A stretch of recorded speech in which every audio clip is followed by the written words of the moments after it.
işğaldan azad edilmiş torpaqlarımız var. 20% torpaqlarımızı fantastik nəticə ilə işğaldan azad edilmiş.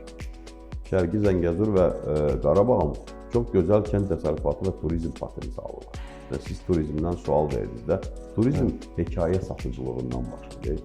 Birinci sən hekayəni satırsan, sonra turizmi satırsan.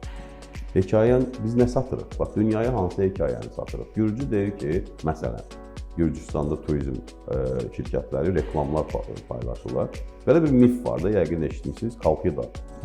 Yəni, qızıl dəri haqqında əfsanə. Qədim Yunan mifologiyasıdır. Mən çox sevirəm qədim Yunan mifologiyasını. Çünki fəlsəfənin təməli oradan gəlir. Mifdir də, hamımız bilirik, əfsanədir. Amma bu Gürcülər deyir ki, bax bu kənddədir. Kalkidada bax biz tapmışıq o kəndi. Bax o kənddə olub o qızıl dəri.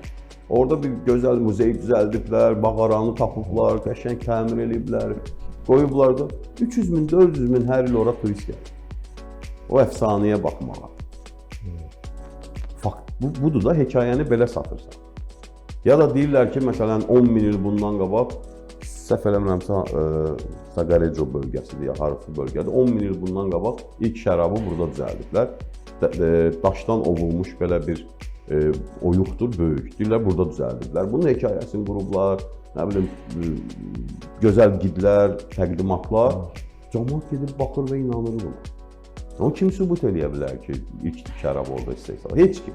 Sadəcə bunun hekayəsini düzəldirsən, satırsan. Biz nə satırıq? Bax, biz turistə nə deyirik? Ən yaxşı halda Qobustan, ən yaxşı halda atəşkəs. Bunu da düzəməlisən. Bir də lülə kebab. Lülə kebabla da turizm olmur da. Düzdür, bizim mətbəximiz superdir, yeməklər çox gözəldir, mən buna etiraz eləmirəm, amma bu yetərli deyil. Atəşgahı biz sata bilsək, Hindistanda oranı müqəddəs sayan milyonlarla insan var. Milyonlarla. O milyonların bir neçə yüzü mən görmüşəm atəşgahda. Bəli. İndi siz o da dildən dilə eşidib gələnlərdir. Siz bunun hekayəsini doğru düzgün qrup sata bilsək, bir tək Hindistandan 1 milyon zəvvar qəbul eləmək olar. 1 milyon. Bəs eləyir də o. Yəni, belə hekayə turizmdə regionlara baxaq da, regionlarda 5 ulduzlu otellər üstünlük təşkil edir də. Bitib o dövr. O dövr bitib, artıq o 5 ulduzlu otel axtaran turist profili yoxdur dünyada. Bəlkə dərəb ölkələrində qalıb, amma başqa ölkələrdə yoxdur. Turist görmək istəyir, gəzmək istəyir, yaddaşında saxlamaq istəyir. Gəlib otelin, 5 ulduzlu oteldə vanna qəbul etmək istəmir, evində var olan. Biz amma home hotel konsepsiyasına keçə bilməmişik regionlarda. Bunun üçün çox sadə yolu var yenə. Kimin evi müsaitdirsə, işləmək istəyirsə, dövlət pulsuz, daha doğrusu faizsiz da kredit verir. 10 min, 15 min kredit verir, faizsiz. Get buranı düzəl. Hətta özü də düzəldir, verir. Deyir, yaxşı, pul da vermirəm, gəl səni düzəldim buranı. Düzəldim, ildə mənə nəmin 500 manat pul verərsən, 20 ilə verərsən.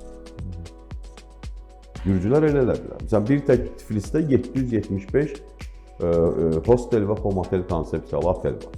Yəni 5-6 nömrəsi, 4 nömrəsi, 3 nömrəsi olan otellər var. Bizdə varmı? Yox. Bax, Gürcülərə Avropa İttifaqının bir proqramı var idi, o vasitəsilə. Bəli, bizə də təklif olmuşdu. Özlərində də pul yoxdur deyən.